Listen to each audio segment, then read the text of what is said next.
UTV, welcome back to the channel. It's another hot summer day, 2021. We are doing a upgrade to the machine, and the reason I say that is because we've already done a whip light video on the channel. We did that initially for the machine when we first got it less than a year ago. Haven't even had the machine a year yet. The lights were nice. They did their job, but they weren't durable enough. So we went ahead and got another set. The great thing about this installation, guys, is if you didn't watch my last video, you should go back and watch that one first. It's just gonna help you to gain a little more information, so by the time you go to do your install, you'll have it all down in your head and you'll have a good game plan ready to go.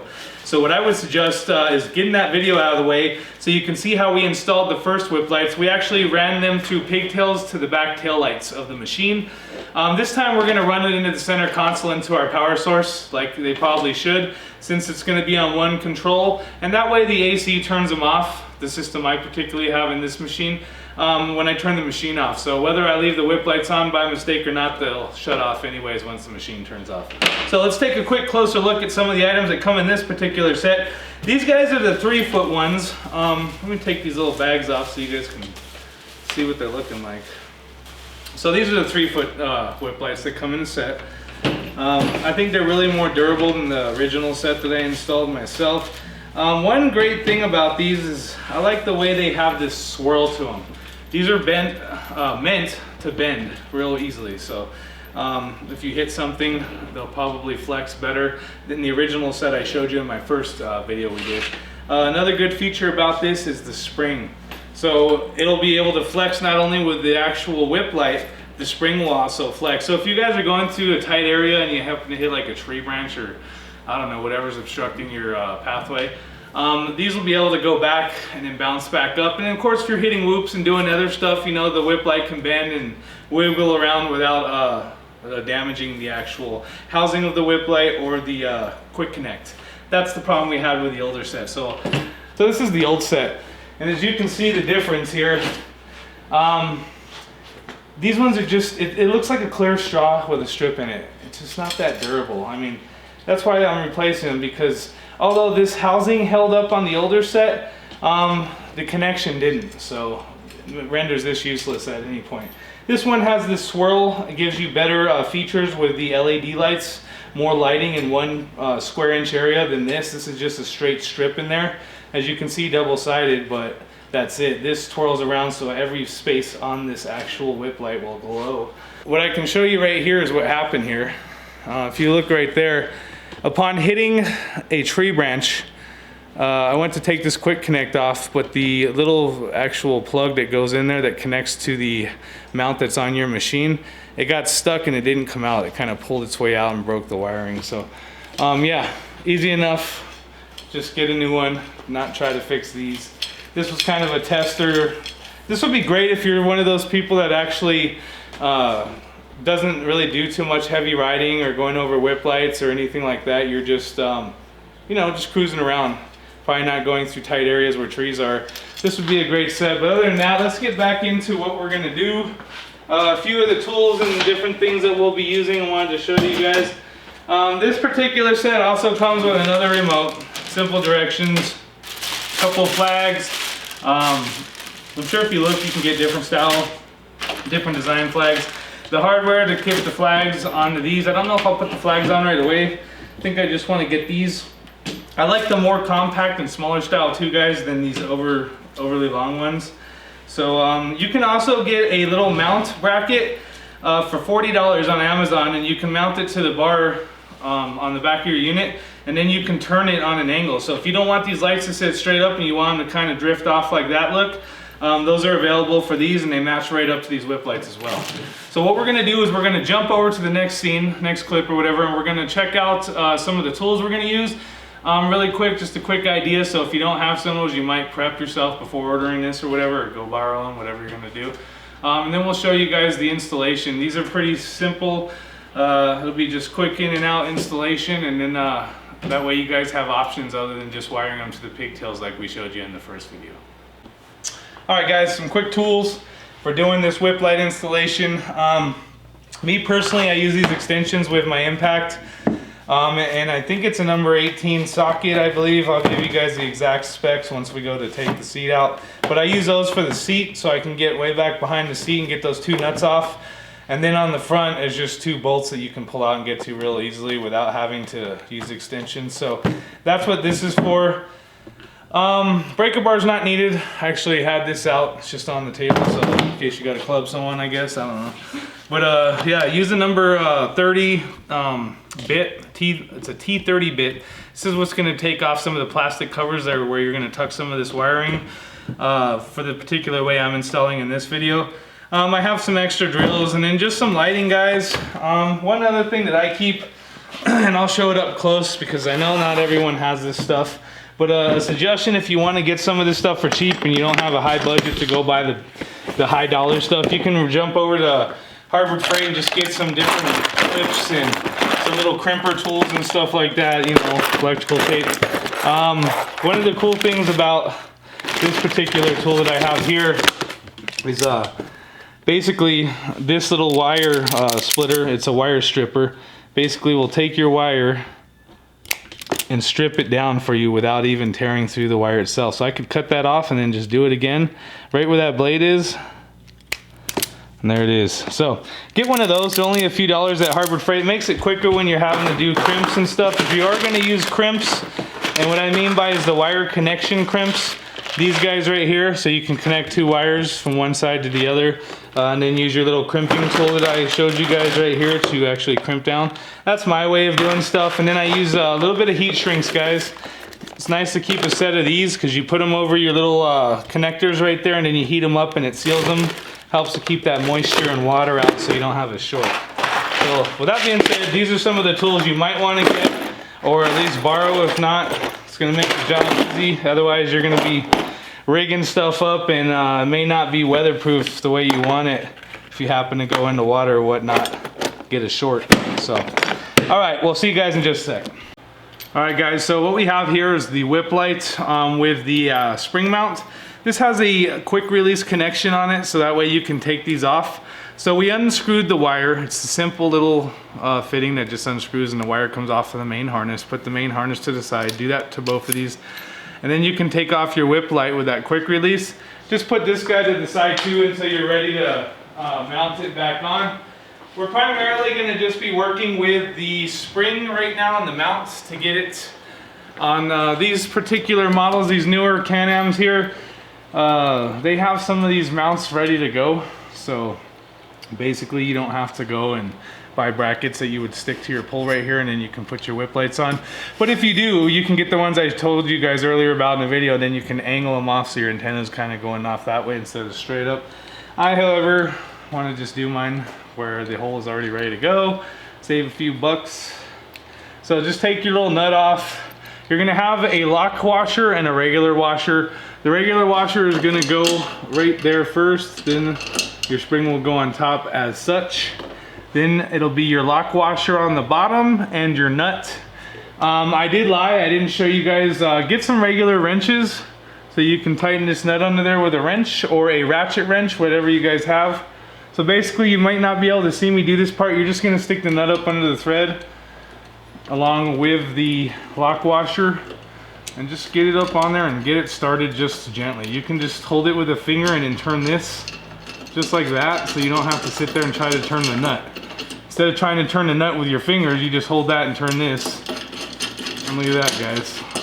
I can hold it with one finger until I get it almost tight. So there's the first one. You guys are gonna do that for the second one too. We'll come back to the next clip and show you guys where we're gonna start running the wires. Since I just showed you this, I don't need to show you guys both of them. You're just gonna do the same on both sides. All right, guys, so after mounting the spring mounts for your whip lights, the next step I would recommend doing is removing your seat so you can get to the center console area where the accessory power block is. In my case, I have a power management system, so I have spare power and ground leads coming off tucked away that I can just crimp some connectors to and wire the light right to, which I'll do because I have a fuse box and a protection system to keep it from burning up or doing anything stupid. But I can show you guys, and you can see it in all my other videos because this isn't the first time we've been down in this area of the vehicle. It's been like the third time, I think. You can see it in those videos, the accessory block as well, where you guys would just connect to if you don't have a system similar to mine. So that's what we'll show you guys so you know where to go. These types of extensions can either lock in place or you can cause them to break for swiveling. We're going to use a number 18 socket, and that's going to be to take the two back nuts of the seat off. There's two nuts that are on the back of the seat you take off, and then on the top of the seat, or the front of the seat I should say, there's a bolt here and a bolt right on the other side.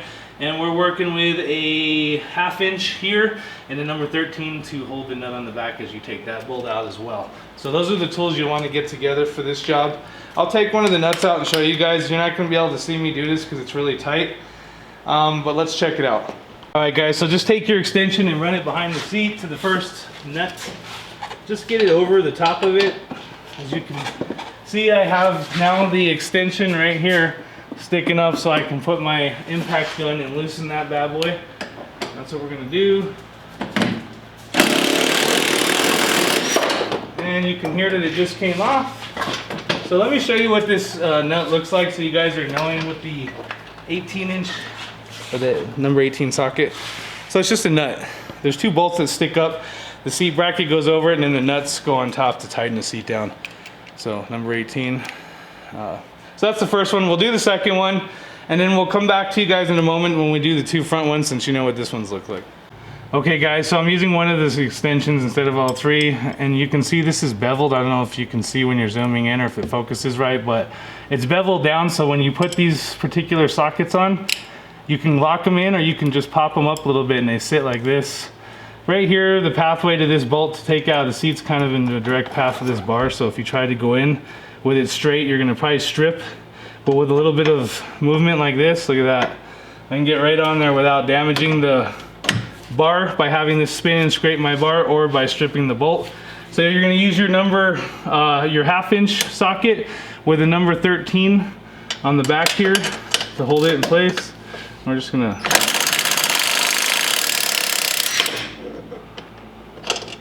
did I even do that right? Let me see here. Oh, maybe it would help if I lock that in the right area. Ooh. Okay, there we go. So, got that little nut off the back. Just a bolt. Comes right out. Just be careful, you guys don't want to kill the threading on there like I almost did. Just be gentle with it, so that way when you go to use it, you can tighten it back on with no problems. The part where it's getting hit on the threads is actually the part that sticks into the seat anyways, the bracket, so it's never going to touch the nut on here, but you want to keep the top of that gentle. So when you put it back in like this, you can get it in there without messing up your threads, and then you can just tighten it down. So, all right, we'll get the other one out, and then we'll remove the seat, and then we'll show you what's next. All right guys, so I took out the other two bolts from the front of the seat now, so the seat will pop out. Still got a seatbelt bolt, but we'll get to that once we remove the seat. Makes it easier. See how easy that comes up. And it's a little tricky, guys. You guys just kind of got to turn the seat on an angle like this, and just be careful with the brackets. You're not scraping up the machine. The seatbelt will stretch out to that bolt, which is right here at the bottom. We'll go ahead and we'll grab a socket and we'll get to this bolt, take it off, then the seat will be free. Then we'll go ahead and jump on the inside of the console and get things wired up. Okay, 5/8 socket for the seatbelt. Just like that. Has a little washer, so don't lose that. And set that back down and just gently pull your seat out, or your seatbelt up. Just let it dangle in there. Make sure you put that on your little bolt tray with the magnets, so you don't lose that. Put your seat off to the side. And now we're gonna jump into the console. We'll just go ahead and keep rolling because we're right there anyway. So I've showed you guys once again this and my other videos. If this video is not enough, you can go watch all my other installation videos with the radio, whip lights, just different accessories that I've put in here all together. The chase light, because each time I've showed you how to remove the seats and where to go into this side console area here and how to remove the panels. But if you guys take a look over here, here's a closer look at the area. So basically you have these two bolts, and those are where the nuts are going on your seat. And then you have these two brackets where the other two 1/2-inch bolts were going on the front of the seat to hold it in. Once you remove those in the seat belt, that's it. The seats come out. It's the same for the front seats too, so there's no reason for me to show you every time. I'll show you on one seat, and if we have to remove more, then we'll do that. I'm gonna open up the console right away. This is where I need to be for my particular install. It does just pop open. There's clips, and you just gotta be careful, because if not, you'll have one of the little clips fall off, and then you gotta try to find it in here, like mine just did, but I'll find it. Oh, there it is. Okay. So be careful, because when you take these clips off, they sit right here like this, as you can see. And if you don't take them off right and you lose them, then this won't clip back in place. But there's how you get the first panel off, and you can see I have some wiring in there. What we'll do is we'll come back in just a moment and we'll look at how I'm going to run the harness, because I'm actually going to run the harness from this way up to the mounts up here, because it's a split harness, so there's really no way to put it down that way when there's two wires going off. You're going to have to tuck the two wires in so they'll spread out, and one will come up to here to this whip light mount, and the other one will go that direction, and then we'll hook it right into the power. We'll be right back. Alright guys, so what you're going to want to do next is you're going to want to take this panel off right here. It just pops off like so. That's as easy as that goes. Put that off to the side as well. And then now you have access right here to your motor compartment, and this area essentially goes up, under, and right here. So that's why we're going to have to take our harness, which is right here. And there's two different lines. You have your control box, then you have your main wire. You have your brake light wire if you want to hook these whip lights to your brake lights, so they'll brake and the lights will turn on the whip lights as well as the brake lights. You have your right and left turn signal. If you don't want to use those, I'd advise just taping them off with some electrical tape and then leaving them. But these are the two we're going to use, the ground wire and the power wire. On my particular system, I already have an area where I have leads coming off of this power management system. So it's got a fuse block, so I can put a fuse to this and protect it. So I'm going to be wiring, as you can see, I have a spare power wire. I just need to splice the plastic off, and my ground. So basically I'm just going to connect ground, power, crimp it, put a heat shrink over it, tuck it away like these two. This was to the chase light. If you guys didn't see the chase light video, check that out. I'll put a link in the description box. So you guys can watch the link or the chase light installation as well. It's all wired to the same area down here. So what I'm going to do, instead of having to take apart the whole console just to show you guys the accessory block where you're going to wire to, I'm going to insert a clip into the middle of this video right now. And what that'll do is that'll show you an actual video clip of the power accessory block that you're going to wire yours to. That's the power of editing. So with that being said, so you're going to put your power right here to the ACC accessory one, and then your black one up to the top, just like this. And then tuck it in there, put it like that, put everything back, and you're good to go. However, since I'm not using this area, because we have our own little system, we'll put that back on there safely, keep it covered. Okay, so here's your harness.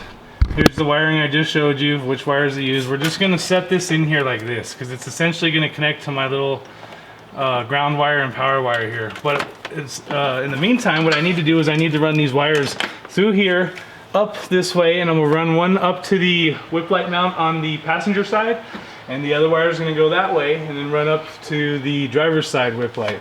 So they have two different tags. One says right, one says left. So make sure you run the left one to the driver's side, the right one to the right side. I guess that doesn't really matter in a figurative way of thinking about it, because it's the same type of power connection, and whether you turn on the right or the left on your remote, I'm sure it's all just going to blink in a sequence that you're going to want consistent anyway. But so just take these wires, you're going to have to reach down behind here, and you won't be able to see necessarily. Once you get them both like so, then you can pull them up. And you want to, there's a harness back here, guys, an electrical harness on your firewall. Run them in front of that harness, not behind it towards the motor. Then what you're going to do is you're just going to, now look, see? So I have this right here, and I just stuck that there, and I ran the other 2 wires up under. As you can see, they're going under this area, and I already ran them back up. So now I'm just gonna pull them through gently, like so. And then I'm gonna keep my little power block, and I'm gonna have it attached in here somewhere. I don't think I'm gonna screw it into there, but I am gonna zip tie it with my wiring, because I like to keep my wiring clean. Some people just have a rat's nest, but you can see that this is pretty well organized and everything's accounted for and it's easy to find. And if someone else had to work on this vehicle, they would probably be able to figure out things pretty easily without having to search. So what I'm gonna do is, in no particular way, guys, when you're running your 2 wires up to the whip lights now, once you get behind this firewall here, if you look under behind the fender where the tire is, you can see the same area from both directions. So you want to tuck the wire in and start running it up towards this direction right here to this part, because this is where we're going to connect it. So once you get behind your machine, just find little areas where you can zip tie this wire, run it really nicely up to the area, and then tuck away any excess or slack that you might have, zip tie it up.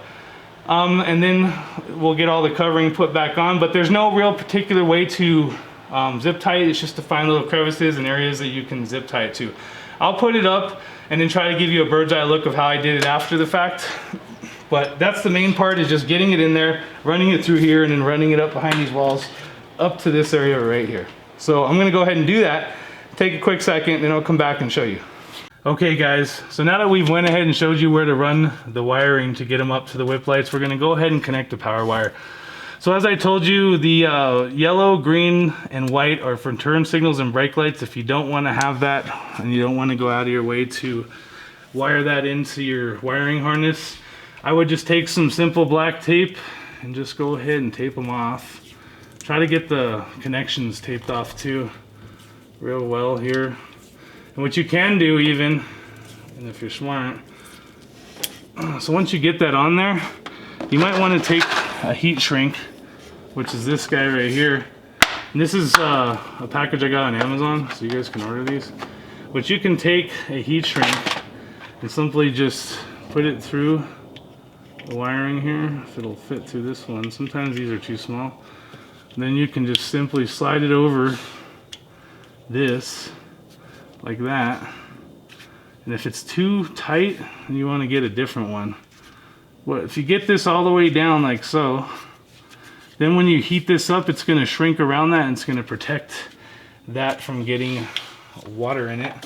That one seems like it's a little bit small, so what I'll probably do is find one that is actually big enough.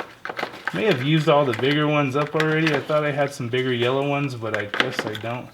So, but anyhow, we'll get one put on there. I'm going to cut these off. These 2 little connections on the side here I don't need, because I'm not using those, so cut them off as close to the little fittings as possible. Now you're just going to have it like this. So you've taped that off, you put a heat shrink over it like that, and now you're basically going to connect your power wires. You don't have a whole lot of room, so if you don't, you can just splice open this black wire and then pull these out a little bit further so you have some more slack. But like I was showing you, this little tool right here, if you zoom in there, you can see how that blade, and then it just pulls it apart. So when you come over here and you do this, right where that blade is on the right side is where you want to put it for the connection. So look at that. See how I took that off? I can do that again.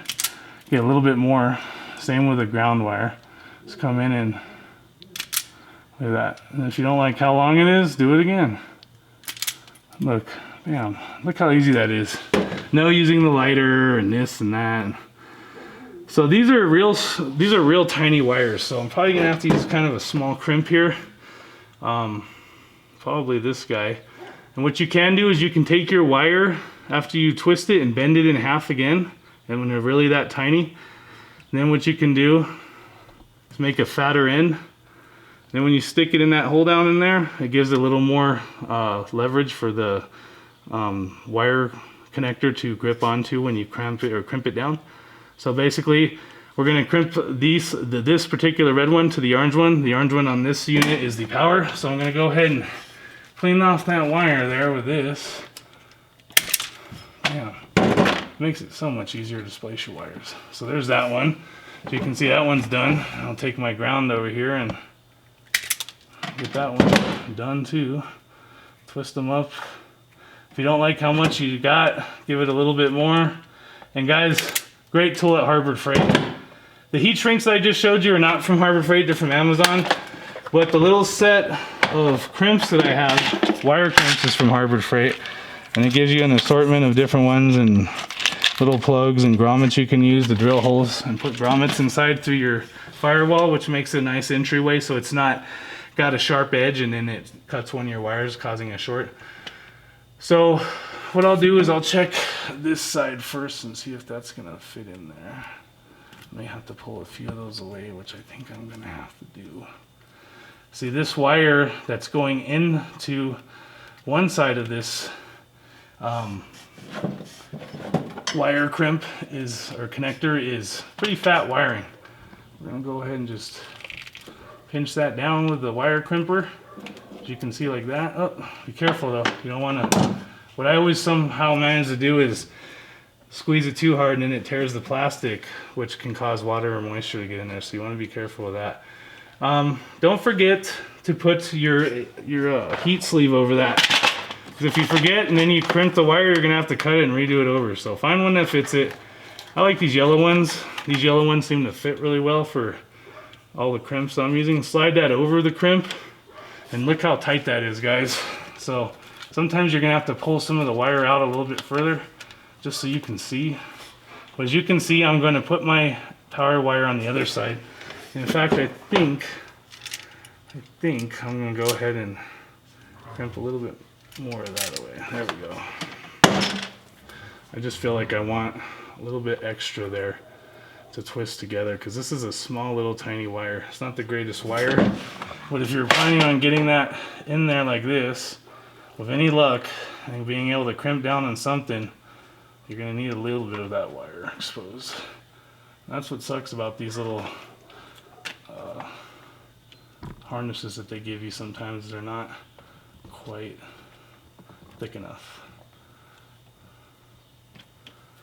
I know, guys, this can be boring, but see, if I had a thicker wire, I'd just push it right in there and then be done. But you want to be careful. You don't want to miss the hole and then not get it in there. So what I'm gonna do is I'm just gonna go ahead and try this. We'll come right back in a second after I get it crimped on, because it's really not a lot to work with here, and then we'll go from there. All right, so I got that wire connected, the power wire. As you can see, that heat sleeve is gonna slide over there now. Once I heat that up, it'll shrink around that really nicely. And I'm just gonna go ahead and then tape it off with some electrical tape on here for now, because I don't have a heat sleeve that'll slide over there. So I don't want to sit there and force it and tear a wire out or something. So the next wire is the ground wire. As you can see, there's a ground here, and I have a ground coming out of my wiring here. So we're gonna go ahead and stick that one in there. Just get that crimped.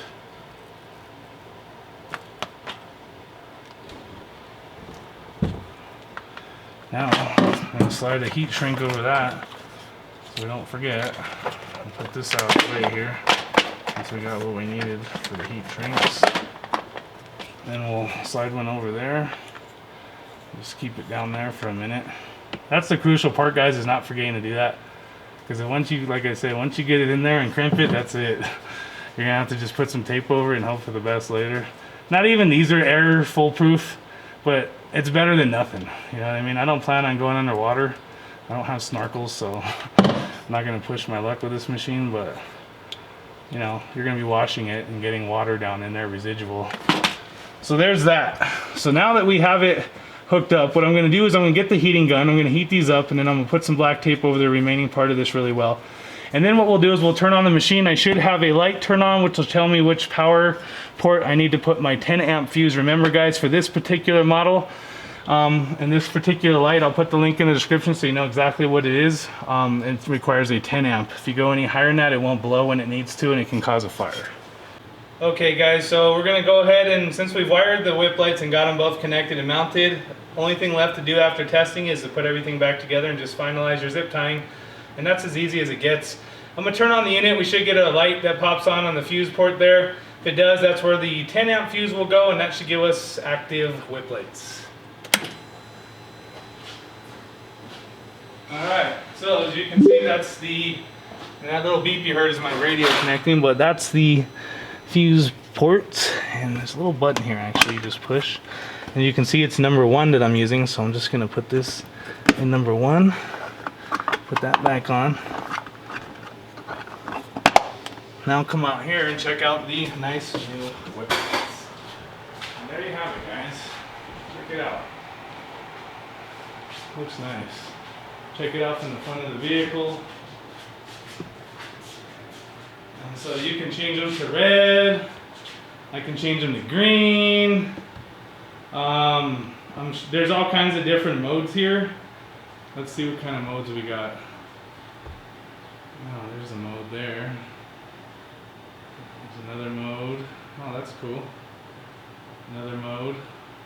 You guys can see my speakers are going nuts in there too. I got one speaker I got to tweak because it's not lit up, so I'm already going to be checking that out while I've got the car torn down. But as you can see, it changes everything. I can go to solids, any colors I want. So that's how it's done, guys. Very easy install. We'll just do a quick recap right over here. Walk on down this way. Let me turn this off so I don't waste power. But I'm happy to see that these work so well and they look so nice. As you guys can see, it's just a real nice whip light. Once I tighten this up completely, that's it. I mean, we've got a little bit of play, so. And that basically is my power management system, killing all the power to everything so I don't juice down the battery. And it's a dual battery system, keep that in mind, guys. We're gonna give you the link in the description for side-by-side lab. It's an off-road side-by-side lab. You guys can get in a hold of them if you guys are interested in getting a nice system like this put in. So it makes it easier when you're putting your accessories, or they do all that for you if you don't want to mess with it yourself. I'm one of those guys that do everything myself because I'm just keen to being able to do this types of stuff. Some people just don't want to mess with it. So we're going to come back to you guys for the outro and give you guys a forecast of a couple more videos coming on the channel soon. We'll be right back.